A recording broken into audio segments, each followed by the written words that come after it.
Hello and welcome to week 2 of the 29% Solution. My name is Clint Brown. I'm an area director for BNI.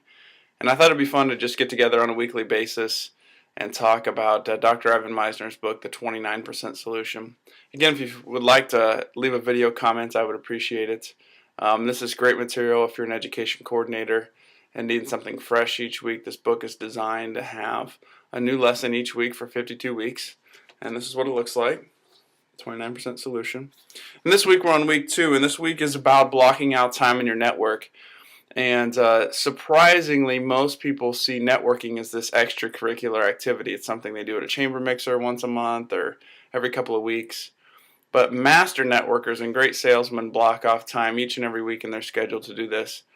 Most for more than 4 hours. Now, if you work for a boss who doesn't grasp networking, that might be a far stretch. But for those of you who can kind of dictate your own schedule, I encourage you to pick up this book and consider the value of what Ivan has to say.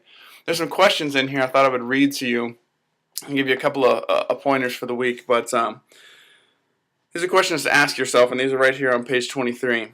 1. How much time will I dedicate to networking each week? What percentage of my marketing budget will I dedicate to word of mouth? How many meals each week will I eat with someone else? How many new people do I want to meet each week?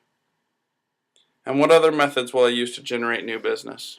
You know, just a couple of weeks ago I was meeting with a local professional here, and I asked them what their budget for advertising was for 2009, and they told me the amount.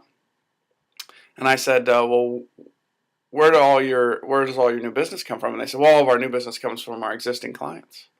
I said, okay, let me get this straight. You're spending all your money on advertising, which generates 0, and none of your money on investing in your existing clients, which generates 100%. And that can be viewed as networking. Go and meet with your existing clients and teaching them and training them how to refer to you and asking them who they know. It's all this big game called networking. There's 4 traditional ways of generating leads, if you will, for your business. The first is cold call. If any of you have ever cold called before, it was probably the last time you did it. And there are a few people I've met who are just fantastic at it, but most of us avoid it like the plague. There's traditional advertising, which pick up any business book in the world, go to any business school, any seminar, any class, and they'll talk about advertising. And it has its pluses and minuses. It's more of a calculated science, if you will, compared to networking. Public relations is a bit more risky. And most of us don't have that big of an advertising budget, let alone have a PR firm help us out. And then the 4th is networking. And we encourage you to consider the value. And it's a little more difficult to see the immediate value of networking. When you buy advertising, you'll say you buy a radio spot, you can pretty easily track what happened because of the radio spot. But networking is a lot more like farming.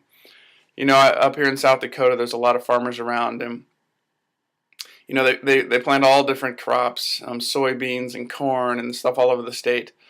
But it would not make sense at all for a farmer to prep the soil and put in the seed and then go back the next day and be really frustrated that nothing happened and call the guy who sold him the seeds and say, you know what, this was a crock.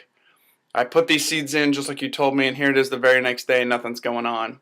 Or a week later, call him up and say, you know what, come get these out of here. These aren't working.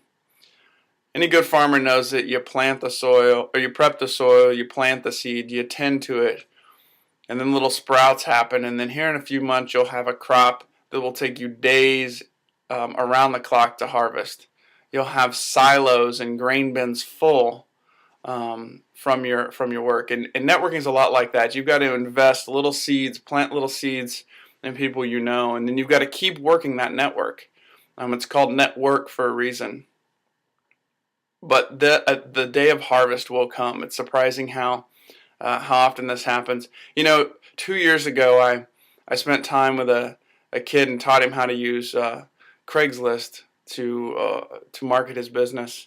Here it is 2 years later, and that kid's working for me, and he's using Craigslist to book tons and tons of appointments for our business, and it's just surprising how sometimes planting that seed might be years in the cultivation, but boy, the payoff can be huge.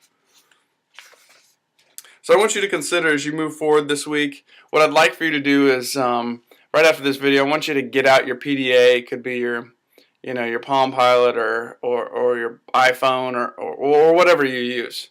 And look at your calendar and say, you know what, I'm going to block off 30 minutes or an hour or 4 hours or 10 hours for networking. I mean, literally just write a big X over it and say networking. Then I want you to find a way to go and meet new people during that time. There might be a chamber mixer going on. There might be a BNI you could attend. Heck, you might go visit some existing clients and ask them who they know. But there's always networking going on. There's probably a trade show or a convention or something where you can go meet new people and network amongst your peers. So this is a great lesson this week. Again, the goal of this week is to set aside time to network in your schedule, and I encourage you to do it. And then post your responses on the video comments. Thanks. Bye.